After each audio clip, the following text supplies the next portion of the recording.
Knight to Queen 3. Check. I don't know what that means, but I'm intrigued.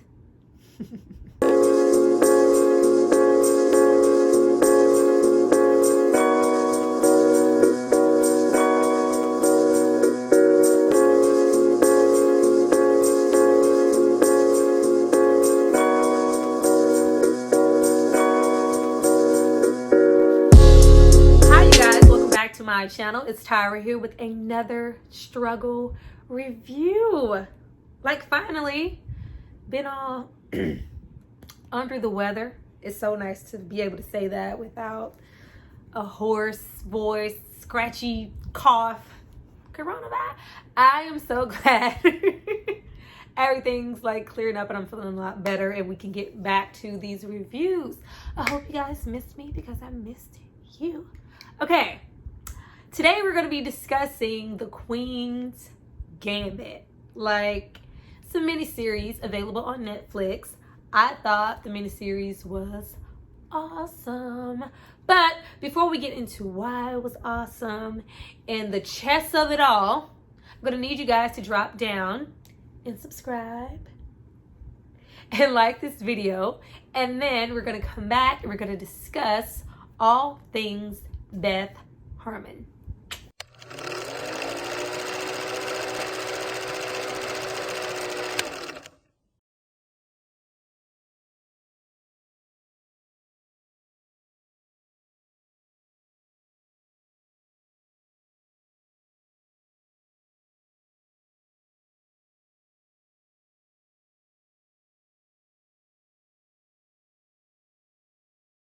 So now that you guys have subscribed to see more of me, let's get into this show. Now, The Queen's Gambit, of course, is available on Netflix. It's a mini series. It's mostly about a chess prodigy. We see her all the way, you know, from a very, very young age as an orphan. And we see her, you know, her strife and struggles all the way up to still a very young age, you know, her early 20s. And things that she's had to deal with and obstacles that she's had to overcome.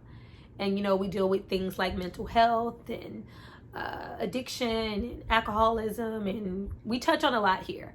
For the most part, I thought that this series was kind of a love letter to, you know, things like feminism and, of course, mental health and chess. This show is about chess. This show has given me like a new respect for chess because I just wasn't familiar. And when I think about, you know, really intense competitive sports, I think of stuff like basketball, football, you know, physical. You never think of chess. But here we see how much dedication it takes to play chess on a level that the character here was. It's commendable. But to start off, we're going to get into, you know, the characters and how I felt about them and just kind of go through the show play by play. So most of the chess playing we see here is depicted through the eyes of our main character, Beth Harmon, played by Anya Taylor-Joy. You might remember her from Split. I think she's going to be, you know, an actress, a young actress to watch because she's pretty amazing. We see that she's orphaned at a very young age due to her mother dying in a car accident. And we see, you know, there's not a scratch on her. And she's orphaned.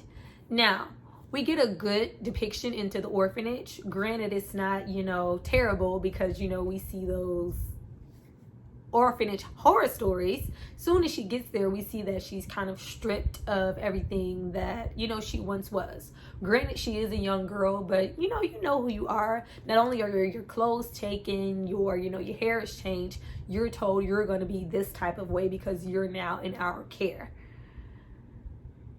We see, you know, they go through the day, the ins and outs of the orphanage, and we see that she's introduced to what is her name? Jolene. We see Jolene. She's introduced to Jolene, and you know, she kind of guides her along, helps her weave her way through the orphanage. But she also, forewarns her about this medication that we see all of the orphans being given. It's like almost, like ups and downers. I'm like, what the hell are they giving them? Like, granted, this is the 50s, so totally different practices than we, get to do now. But they're giving, these tranquilizers. And she slowly becomes addicted, and we see, where that takes us throughout the story. But in the meantime, we see that this little girl is very much withdrawn.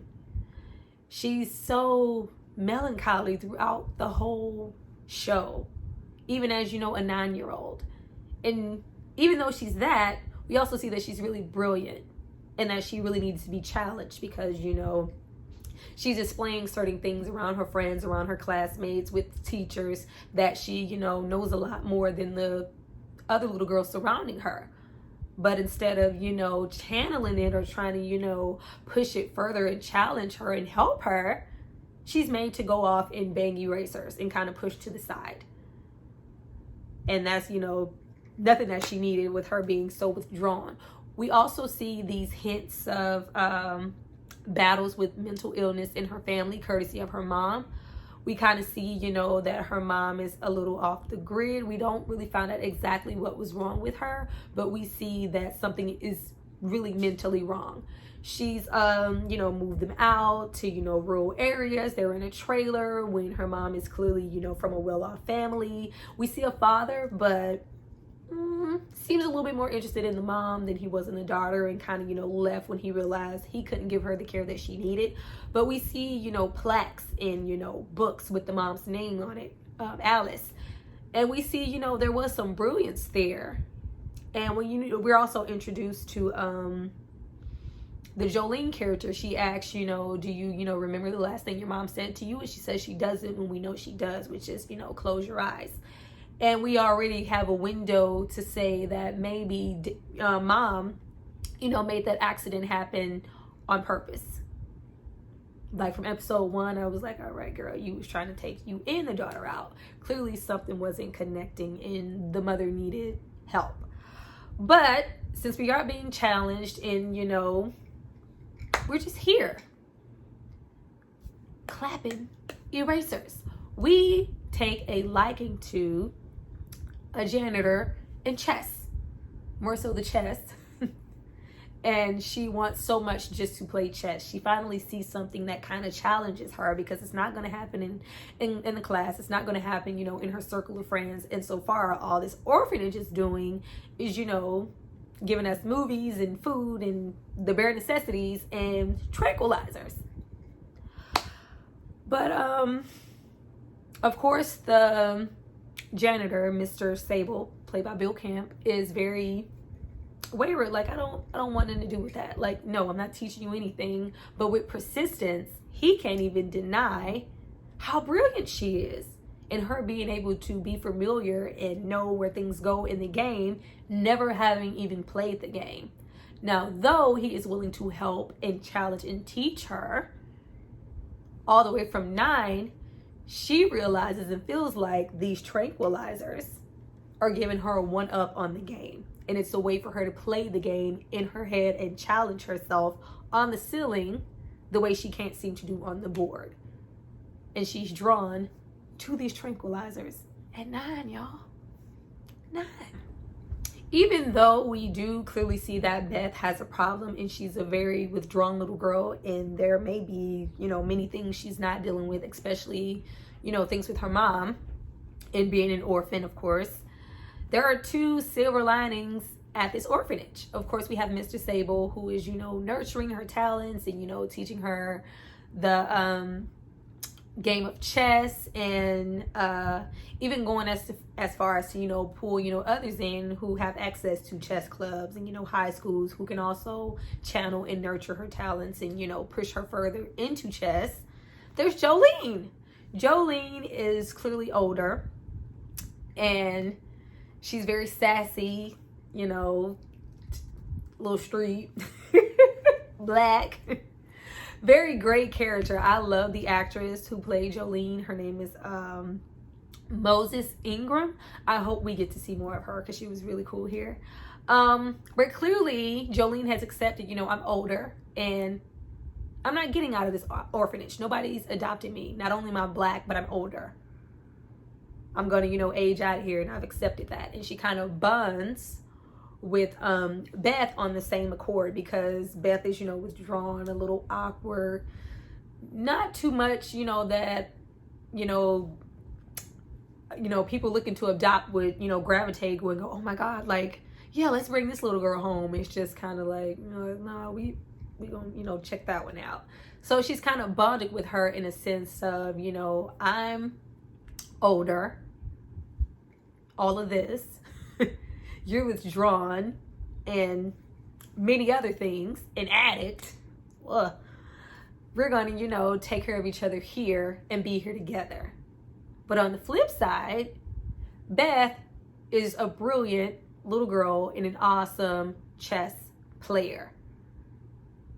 So she has, you know, more of a window to get out of this orphanage than Jolene. But she gets, you know, to go to high schools and challenge all of these, you know, young men, and she's winning, and she is great. The scenes that we do get with the chess, like, of course, all the scenes are great. The miniseries sets a really good tone to put you into the 50s and the 60s and where you need to be to identify with what's going on in the times. This was not, you know, a time of, you know, feminism and, you know, women and power. And no, this was very much so, who is she to come in here and challenge me? Not only is she young, but she's a girl. Girls don't, you know, soar in chess. This is a man's game. But she's going and she's knocking everybody out at 9. Now, granted, all of these great things are going on and things are kind of looking up. But we have this underlining developing addiction to these tranquilizers courtesy of the orphanage. And since, I don't know, the FCC, FD, whoever went to the orphanage and was like, no, we can't, you know, give these little girls tranquilizers. The 50s. We can't do that anymore. They've stopped, and she's, you know, kind of ran out because she was kind of storing them, kind of taking them at night and playing the game in her head, and, you know, kind of helping it to, you know, push her.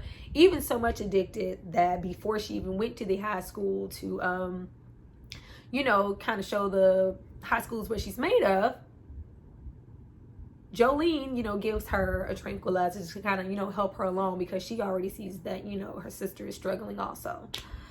But it's, you know, cut off, and we're in love with chess, but we're kind of a little bit more into that addiction right now. So much that there's this large jar just sitting. I'm like, y'all really like, y'all can't give it to him while y'all, you know, leaving him sitting there. She goes and breaks into where all these, you know, medicines and things are stored. And we're like, you know, oh, we're going to just take one, take a cup. No, we take a whole handful and swallow them like they're gummy bears. And I was like, oh, Lord, somebody come and save the baby. Somebody do something. And we just see how so far she's gone at 9 years old. Like, I thought she was going to take that whole jar and just do one of these. And she overdoses. All of this at 9.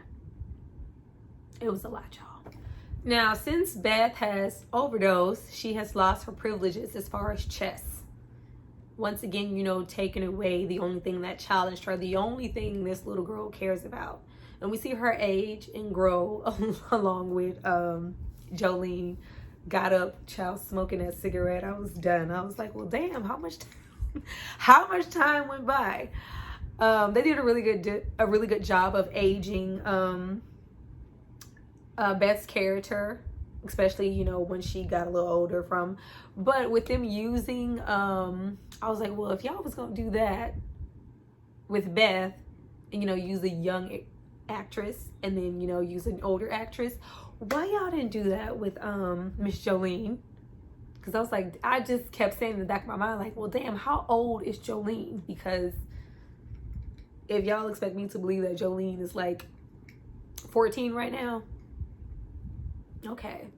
They did well though with the makeup and aging, making, looser fits, kind of hiding, the breast and the afro towards the end. It kind of worked, but I was like, why y'all couldn't use a young black actress for Jolene? Because when Mama got up with them cigarettes, it was like, okay. I see what y'all trying to do, but dun dun dun. Beth is adopted. And we kind of maybe feel like, maybe, this is a good thing. Of course, she's going to be missed, but she hasn't gotten a chance to, get, that real family element. And she's been in this orphanage. She hasn't even gotten a chance, to experience too much or play chess. All the baby wanted to do was play chess.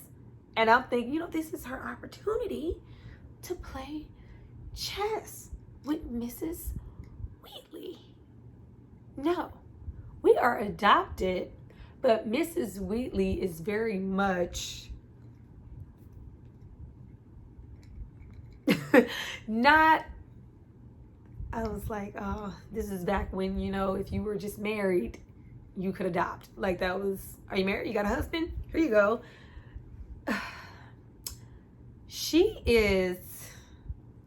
Mrs. Wheatley is an alcoholic. Mrs. Wheatley has, problems kind of with substance abuse. Mrs. Wheatley is depressed. Mrs. Wheatley has no life outside of her husband. Her husband who clearly does not care for her. This husband who clearly went in to adopt Beth just to kind of get his wife out of his hair. Her husband who clearly had another family. I was waiting this whole show for them to just go, hey, this man is married off somewhere with some more children and a wife. They never actually said it, but Mr. Wheatley had a family. Now, with Mrs. Wheatley's husband doing his own thing, she and Beth are kind of left, to their own vices, which isn't much. She wants nothing more than, Beth to be some happy, teeny bopper, with the friends, kind of the girls who were in the apple pie group. And that's not Beth. Beth is, awkward, withdrawn, hasn't really, had any experience outside of the orphanage. She, went to school in the orphanage. Like, this is her first time in high school, and she just seems out of place. And I did not like that wig that they had put on Beth. Once we got to the high school years, it was just sitting. Like, I was like, why y'all didn't stop that? It was just sitting on her head. That bothered me. But she's just looking and, grasping for any opportunity to just play chess. Like, is there a chess club here? Mom, can I get this chess game? Can I, no. Mom ain't giving no chess games. We can't even get no allowance. She's living off of what she's, barely getting from her husband who's, on a business trip. Like, it's just not a comfortable situation. And once again, we kind of see Beth and her brilliance not being recognized, not being nurtured, her being kind of an outcast at school, and being really awkward when it comes to, as we've seen, from a very young age, boys and, how she maybe feels about, growth and having a boyfriend and dating and, hitting those social cues that you're supposed to hit as a teenager. But Beth has no experience with any of that. And anytime you see her try to, develop friendships, it's just awkward. But after, so much of, why do you want to do that? Why do you want to play chess? Can't you just go do this? Go hang out. Go be with some boy. Like, Mom is steady pushing her to go do what's probably the wrong things at those times. But we see another window of opportunity for those addictions to come back into play. Mom who, you know, back then they would just, you know, prescribe the worst things for every little thing, was clearly dealing with depression and feeling like she wasn't where she wanted to be in her life. She gets prescribed these same tranquilizers that were given to Beth years ago in this orphanage. And immediately we see her start to take those again. So after what feels like forever of her just being an outcast, Beth finally finds space to sign up and play chess. And this is when we see, you know, all of those harsh notions, feminism, all that crap kick in of, you know, men thinking she can't do something because she's a woman. And we continuously see her challenge, you know, females, men, people who have been playing, you know, for time, and she's, you know, just getting back into it after, you know, years of not being able to, just playing in her mind, knocking shit out of the park. Like, those intense scenes that we get of just Beth just playing chess, and, you know, the deep stares, and, you know, the moves and the challenges and her, you know, devotion to it are so good. I was like, well, damn, I don't know how to play chess, but I might want to learn how to play chess because they made it look so cool here. Like, genius. But, you know, she's continuing to win and move up. And we still, you know, have, well, you're not going to beat that person. Yeah, you made it that far, but I bet you won't make it here. I bet you won't beat this person. I bet you won't do that. Just denial, denial, denial, all because she was a female. And she kept going and she kept persisting, and she wins, you know, winning, you know, this, beating this guy with, you know, these bad teeth. And we also see her kind of making connections because she doesn't really know how to talk or bond with people outside of chess. Chess is all she knows. You know, it's her gateway to conversations. Now, just talking and smiling and, you know, hey, you want to go out on a date? You want to? No, that is not Beth. Beth is about the game. She's all for the game so much, you know, that she, even, you know, when she gets her period, nobody's, you know, ever talked to her, you know, about, you know, her period and how to, you know, use a tampon or any of those things. She's just been so disconnected from everything. Only thing she's ever had so far is chess, and she was 9 and she no longer had her mom. Now, she's winning and she's, you know, doing all great, and she, you know, wins this prize money. All of a sudden, Mrs. Wheatley is very much so interested because at this point, they've agreed to kind of keep it a secret that Mr. Wheatley has quietly low-key kind of divorced her, but, you know, it's cheaper to keep her. I'm not going to divorce her. I'm just going to, you know, go do my own thing. And, you know, she didn't want to go back to the orphanage, so they agreed to, you know, keep it between them. But we are very enticed by this chess. And I was like, oh, man. Because at this point, you know, Beth is, you know, taking those pills again. The mom is not quite a mom. She's withdrawn. She's drinking. She does nothing, you know, but whole Peggy Bundy situation. She's just there. But this was actually a positive thing. This was something that gave them the motherly bond that they wouldn't have gotten otherwise. And Beth just would have been there, and it would have been a negative situation. Them bonding over chess and her becoming, you know, her manager, even though in a sense she was kind of, you know, taking, what am I trying to say? Not you. No, she was using Beth. She didn't have any income. She didn't, you know, have a job. She didn't have anything. As where, you know, we have Beth who, you know, winning these competitions and beating everybody in chess and, you know, winning these prizes, and her getting, you know, a fee, you know, as a manager helps her. But at the same time, they found a way to bond between that, and it was great.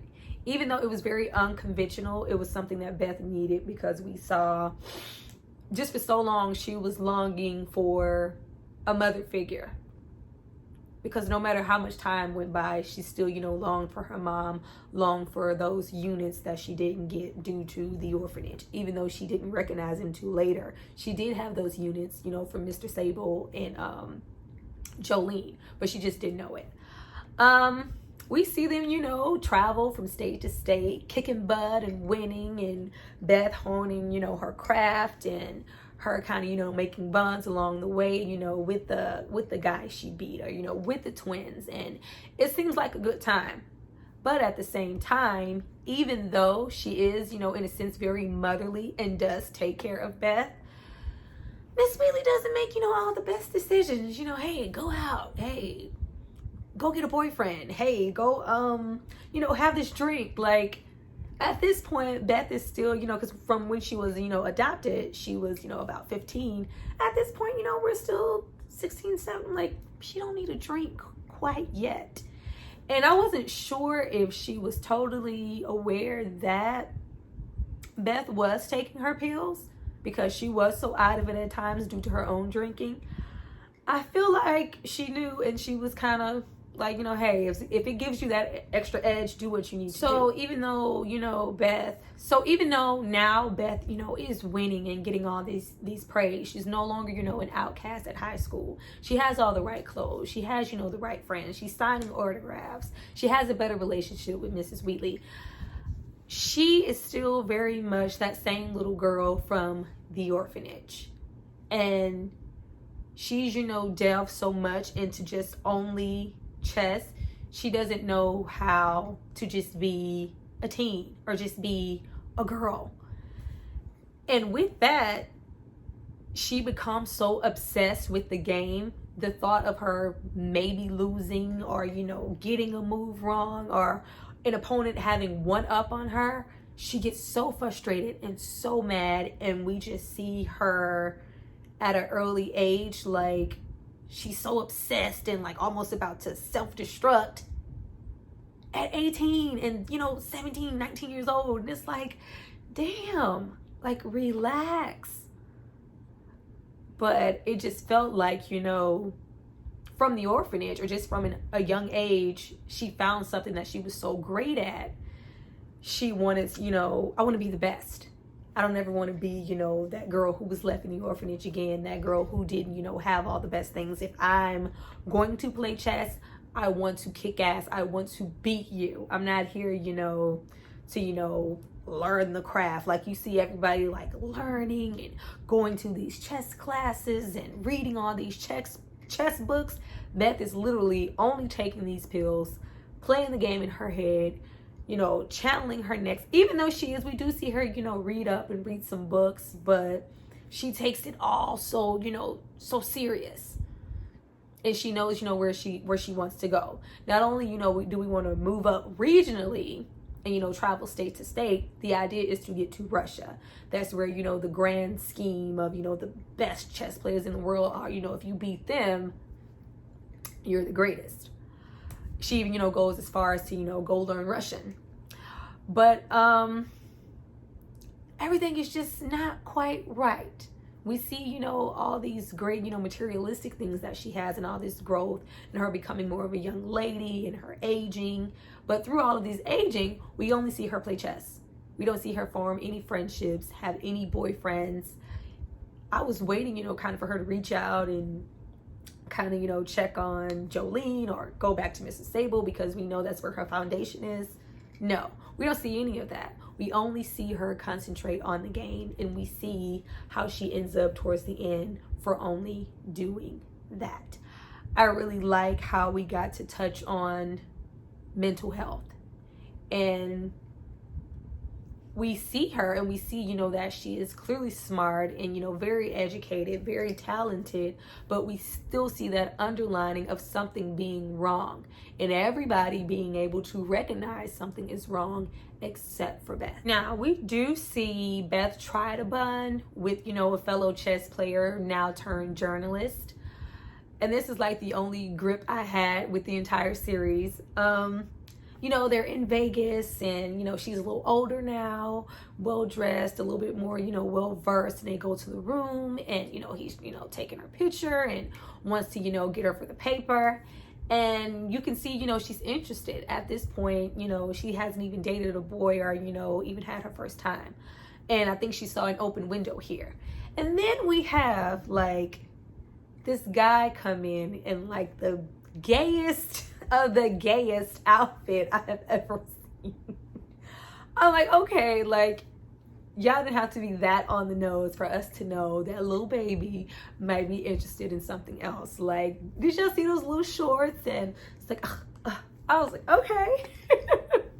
But other than that, it was fine. But right away, you see, you know, her first attempt to go, you know, have a relationship beyond chess as kind of, you know, a failure in her eyes.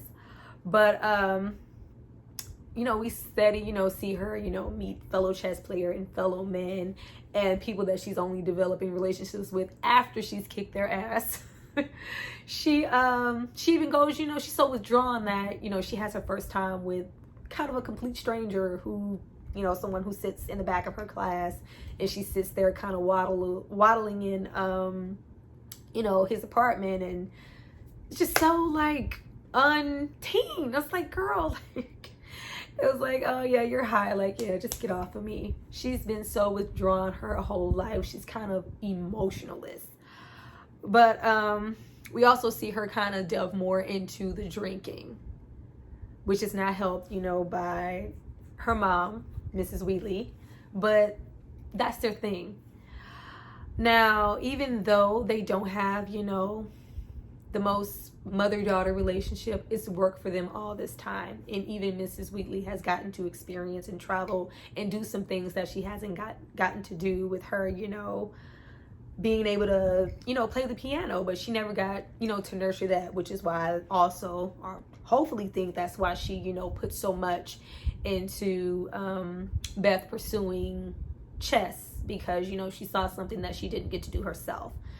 Now, they're very supportive of each other, and she's winning and kicking ass all the way up until she has to play a fellow player, a little Crocodile Dundee-esque situation going on. Has a leather jacket, hat, knife, thinks he's the shit.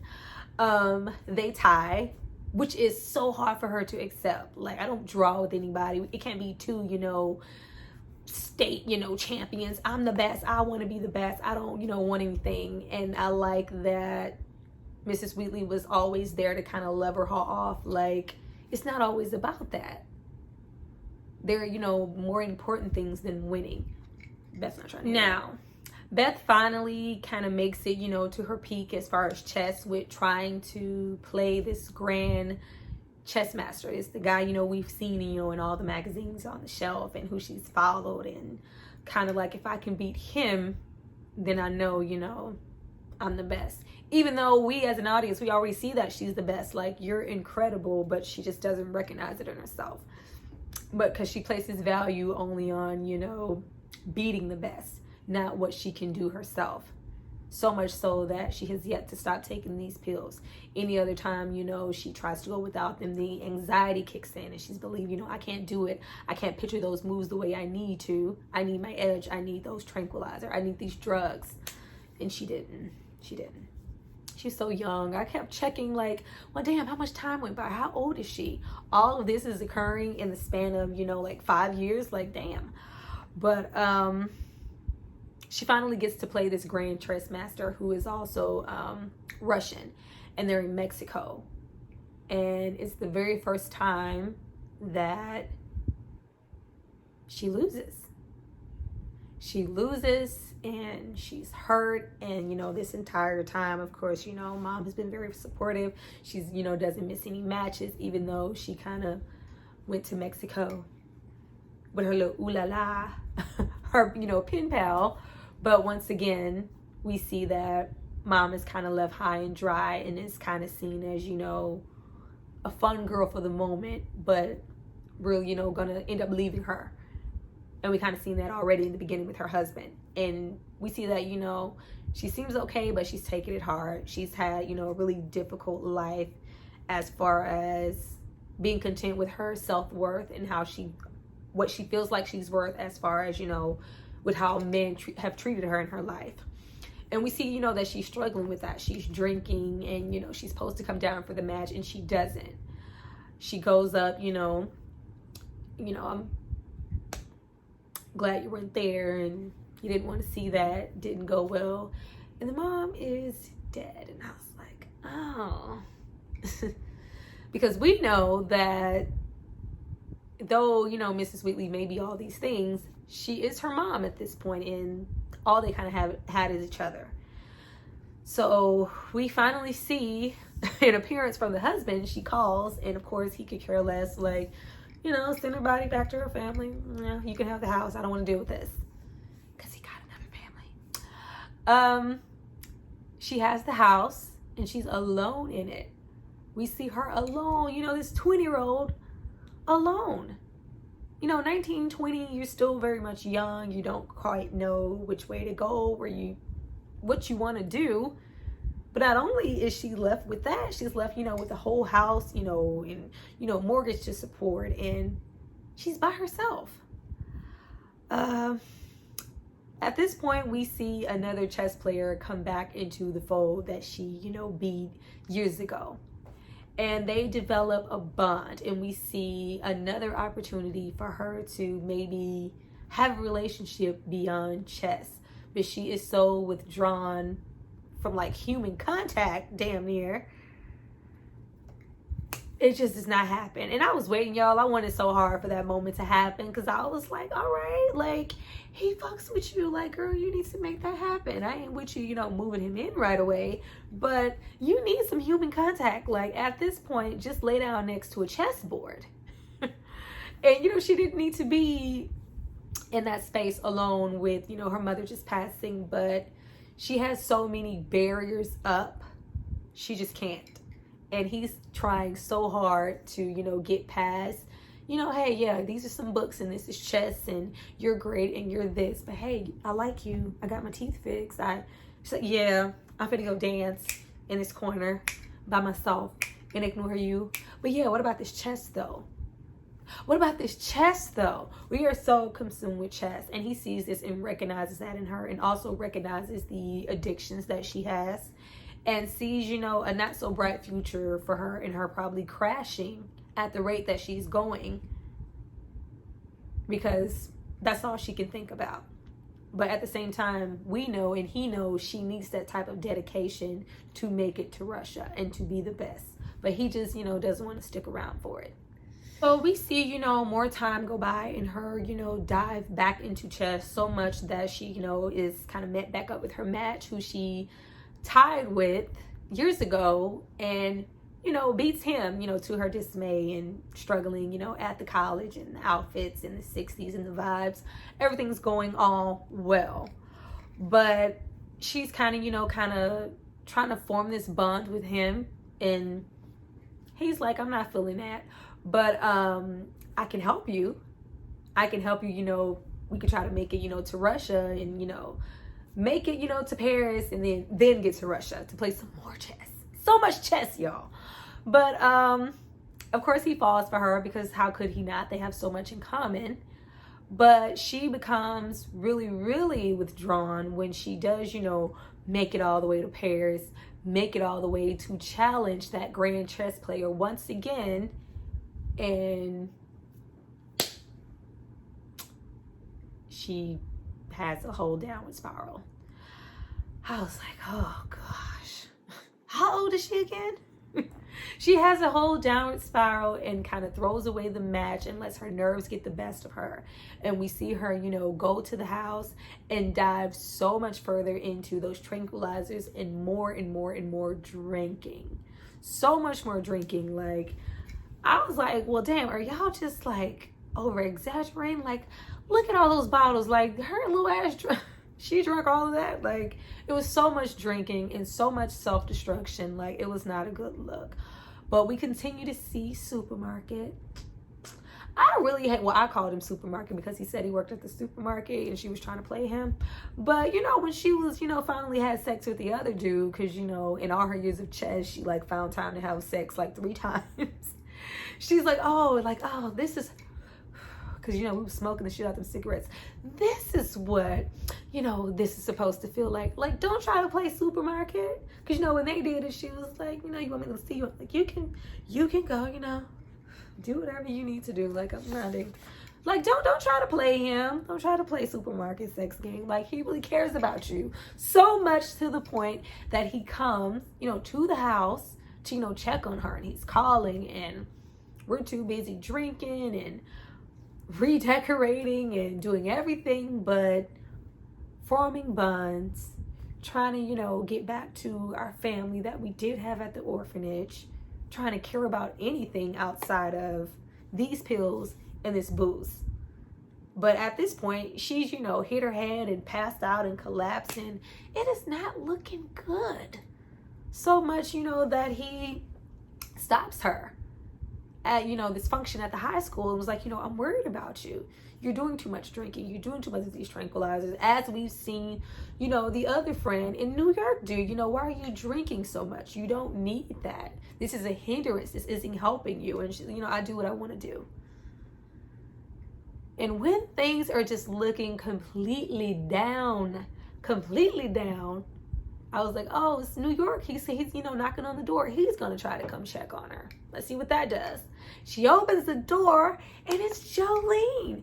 I was so happy to see Jolene. Like, she came there for me, child, with that afro, looking every bit of Black power, looking great. And it was so good. She comes and gives her what we as an audience knew she needed the entire time. She gets back to her roots of what was wrong in the first place for her to feel like she needed that alcohol and needed those pills and couldn't bond on a level with anyone outside of Chess. She goes back, to the trailer, and they clean up that house, and she goes, to see, her roots, and has, memories of what happened. And we see, the touches of mental health in the flashbacks of, the her real mother asking, her family for help and asking, could they take her daughter, and she just needs help, and her cries for help being ignored, which is so important because people who deal with mental illness, if they are, asking for help or, need assistance, help them, because you just never know. Because immediately after that, just feeling like she had no way out, which I feel like she had plans to, create that car crash for herself. Since no one took her daughter, she took her with her. Granted, she did not die, but just the thought that she even felt like she needed to do that. She needed help. Just like we see Miss Beth needs help, and, everybody being persistent in trying to help her, which was great. I mean, I know you can only do so much. You can't help someone who doesn't want to be helped. It has to start at home first, but it was so nice to see so many people who weren't, her direct family reach out to her because she didn't have anybody. But, they go to the trailer, and they go back, to that orphanage, and, she sits, in that basement where it all began. And of course, Mr. Sable is gone at this point. She finally breaks down and she cries, and we see her show the most emotion we've seen her show the entire series. It was so good to see, because sometimes you just need that. Let's just break down. Let's just cry. Let's just get it all out. And Jolene was there to, give her that act right. And finally, admits, which we already knew, like, I took the book. I was mad. White honky cracker ass bitch. I took the book. So after all of that, we finally see her try to get to the end game, which was Russia this entire time. She finally has an opportunity to get there, but rather than, take advantage of this Christian-like facility who's willing to fund this, she's, trying to scrape up everything she has, which is not much, because for whatever reason, the stepdad, the foster dad, decided to, come back and, hey, I want my house. The equity's gone. I want my house back. Which she, of course, says, no, I'm keeping it. And, scrunches everything she has together to pay him to keep the house. So there's not a lot of funds to get to Russia. But she, is going and calling and getting pennies and trying. And she's burnt so many bridges to this point, it doesn't feel like she has an open window to anyone who can help her with the rest of this money. But here comes Miss Jolene. I really like here, and I loved it that they did not make Jolene the magical Negro. If you do not know what the magical Negro is in movies, go look it up. She said, no, girl, like, I'm not just, here to help you along, that last minute, background black character who's only here to push the dreams and the notions of the white character. It was a little bit of that, but it was more so of, we are family. Like, Mr. Sable wasn't the only one, tracking you and going over your every moves and being so proud of you and saving clippings. I was there too.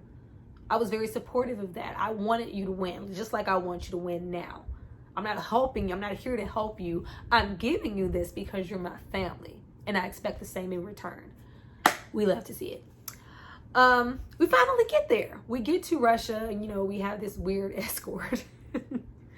And we see, everything kick into high gear and how great she is. Because not only are we here, this is our first real time trying to play without those pills and those addictions and the drinking, because we finally let all of that go. And she's kicking ass.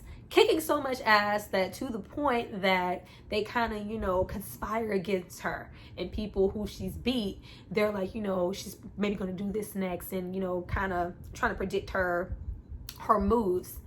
And they conspire, and we've seen so much throughout the series, that Russia is strong because, they act as a unit, as a team, where us here in America, we're, so bent on wanting to be, that single entity to, beat something. We're always trying to conquer something alone. And she doesn't have anybody.